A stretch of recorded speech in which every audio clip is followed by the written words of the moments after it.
உடனே ஒரு ஃபோட்டோ வந்துருக்கேன் பாருங்களேன்.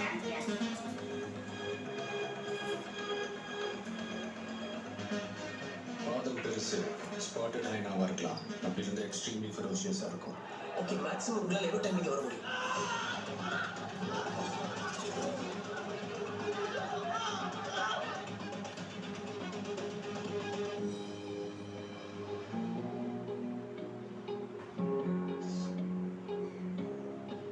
வீட்டுக்கு போனது இன்னைக்கு ஸ்கூலுக்கு லேட்டாக போனது அம்மா கிட்ட சொல்ல மாட்டேன்னு சத்தியம் பண்ணேன்.